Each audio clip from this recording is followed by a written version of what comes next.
Welcome to Young Black Lives Honored. Be sure to hit the subscribe button and turn on the notification bell so you never miss an upload. Let me know your thoughts about the case in the comment section below. Warning, this case includes alarming details. On September 27, 2022, Harrisburg police were called to the University of Pittsburg Medical Center around noon, shortly after a 5-year-old girl, only identified as MD, was pronounced gone.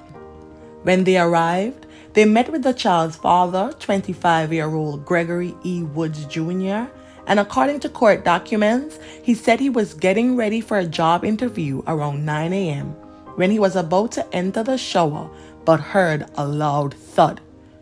Wondering what the sound was, the man said he noticed his daughter unresponsive on the bedroom floor. At the time, Gregory's mother, Diana Woods-Atkins, who lived out of state, was already on her way to the apartment to pick up the girl who she had last seen approximately 3 weeks prior. When she arrived, she realized her granddaughter needed medical attention and rushed her to the hospital. The child's father did not initially join them and instead was on his way to a job interview until he received an update regarding his daughter's status. Documents showed that medical personnel observed several injuries to the girl, including cuts to her left eyebrow and left upper cheek, upper and lower lips, abdomen, right arm, and behind her left ear.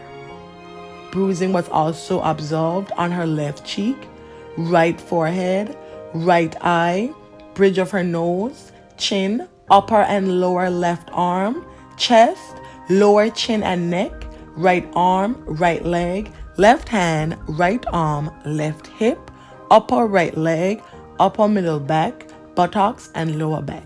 I guess we could see her whole body.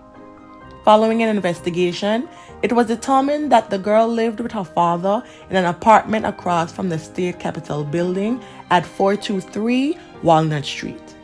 He had recently moved to Harrisburg from out of state. Woods told police he had full custody of his daughter for the past 3 months.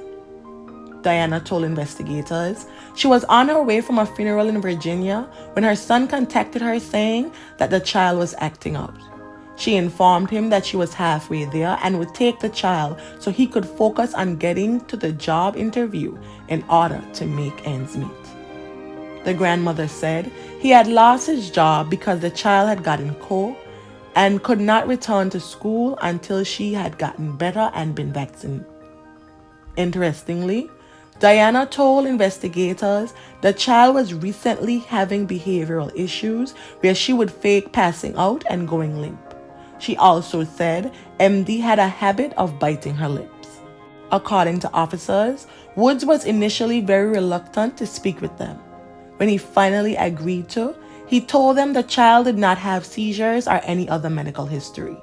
He alleged that he didn't even use the word seizure as the child would hear it and, quote, start doing stuff. George also said she had fallen the day before, and his mother told him that her reaction that morning was most likely because he gave her ibuprofen. According to him, he noticed her lip was breaking out and that's why he had given her the medication. George said he informed the child's mother that she was a little dizzy.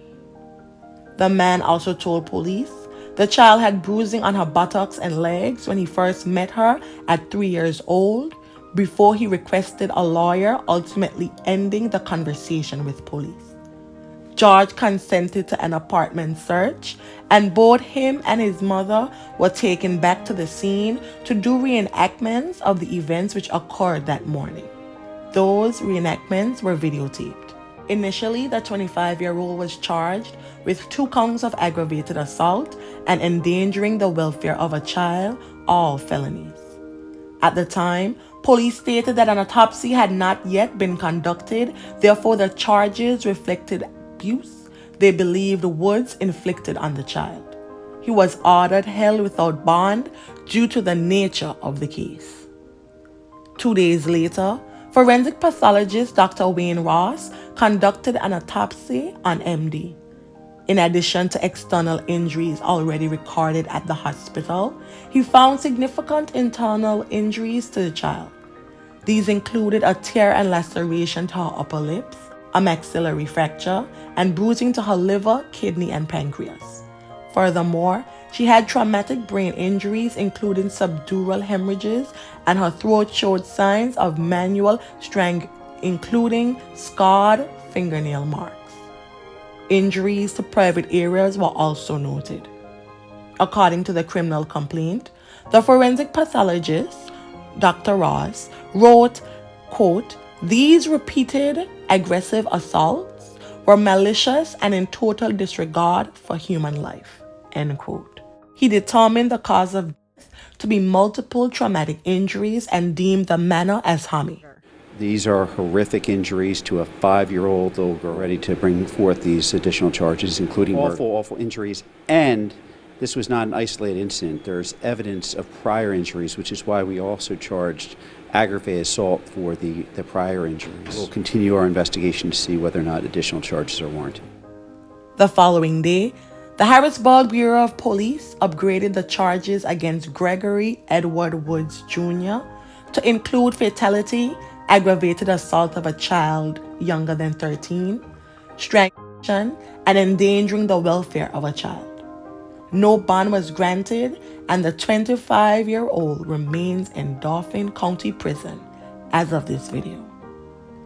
May the family and friends of 5-year-old MD find solace in the happy memories, and may her soul rest in perpetual peace.